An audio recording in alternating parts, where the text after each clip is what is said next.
Hello, my name is Jessica Varvel, and I will be doing an informative speech for my communications course through study.com. The title of my speech is Middle School Latin and Classics Education.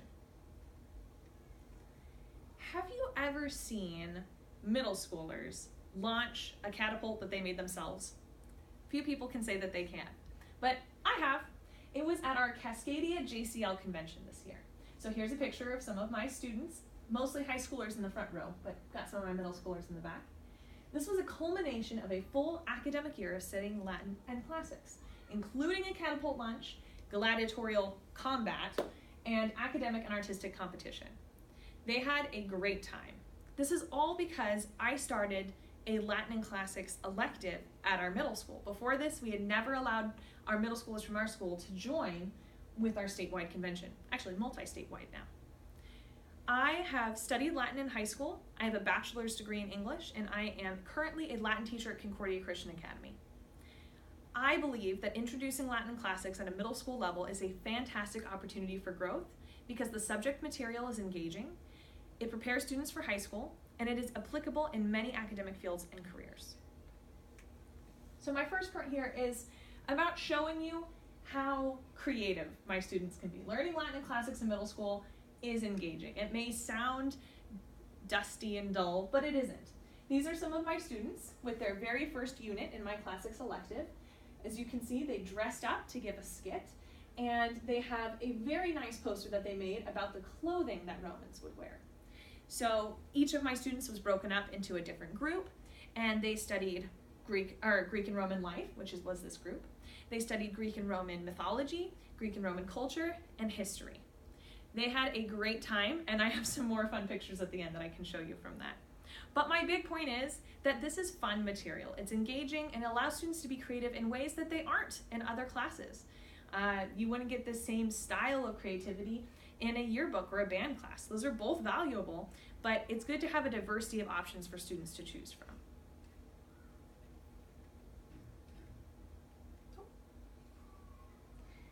It also prepares them for college. So in addition to the fun part of school, middle school is meant to prepare you for high school, and high school is meant to prepare you for college or for a career. So learning Latin makes you better at learning other languages that are descended from Latin. And that includes English. Though English is not technically a Romance language, we get about 75 to 80% of our polysyllabic words from Latin, not from our Germanic roots or our Anglo-Saxon roots.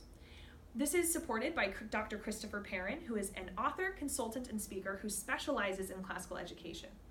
And Christopher explains that Latin students typically score higher than their peers on English assessments because most of our language's polysyllabic words derive from Latin roots and are therefore easier to master with an understanding of the underlying language. So students who are exposed to even a small amount of Latin at younger ages will outperform their peers not only in Romance languages, but also in English at higher levels. English is not just necessary to succeed academically in things like high school and college, but also to succeed in our world in America. Having good English verbal and writing skills is essential. Speaking of college, besides increasing a student's academic performance in high school, the presence of Latin and classics courses on a college application could boost their appeal to college administration offices. In a Bloomberg News article from 2010, Janet Lauren quotes a Harvard Dean of Undergraduate Admissions explaining that the inclusion of Latin language learning on a college application is notable and may help students gain admission to prestigious colleges like Harvard. Excuse me. So, when applying to colleges, scholarships, or jobs, anything that makes you stand out is valuable.